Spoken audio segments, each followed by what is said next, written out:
Hey guys, Dr. Brian here. In today's video, we're going to help you master how to do band pull-aparts. So grab a band and let's get ready to move. So when we're trying to do banded pull-aparts, there's a couple things that we want to make sure you are absolutely doing correctly.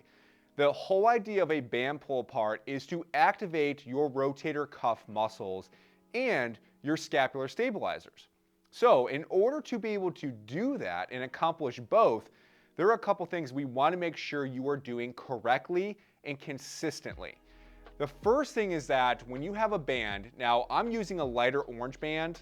Whatever band you have, you can use. If you want to get one of these, look in the description below. We'll have a link to these bands. I really love these bands, they're great.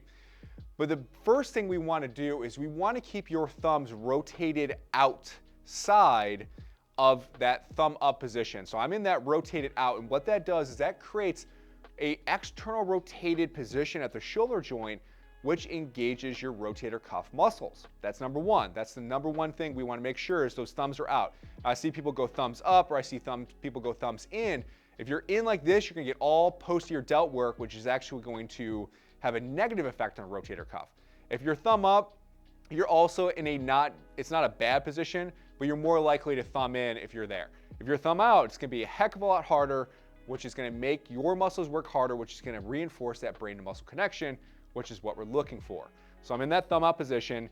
The next piece is that your elbows must be locked out. You don't want your elbows to be bent at all. They gotta be in that locked out position so that when I pull, I'm making sure I don't shorten my arms at all. When you shorten your arms, that turns your thumbs in. That also creates this rotated shoulder position, which actually kicks in a lot of different muscles like your upper traps, your lats, that we're not trying to do.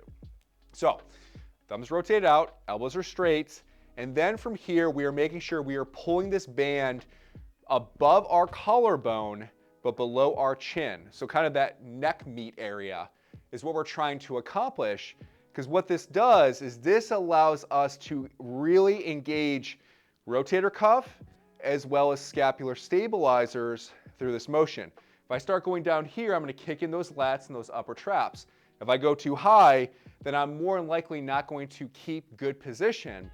So the goal is we want to really stay in that slightly above collarbone to chin area and making sure that when we pull that band apart, keeping our thumbs rotated out, that it goes right to there. The other little tidbit is don't arch your back as you're doing this. Everything stays nice and rigid. And we're making sure that each side is getting that good tension through those shoulder blades. You should be feeling it right through the back, through here. You shouldn't feel it through the traps or your lats or the front of your shoulder. It should just be through the back side. If you can't get that band all the way to your collarbone, that's okay. Just go to where you can control that motion. You want to control your movement. You don't want your movement to control you.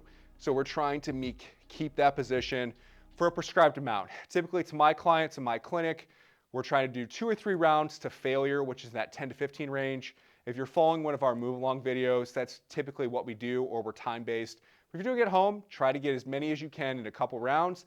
Really get that good tension through your shoulder blades. It's gonna make your shoulder blades healthier, stronger, and allow you to do more that you wanna do. Thank you for watching today's video on how to do banded pull-aparts. Please like, share, or subscribe if you felt this was great content. We look forward to you guys watching more videos. We'll see you next time.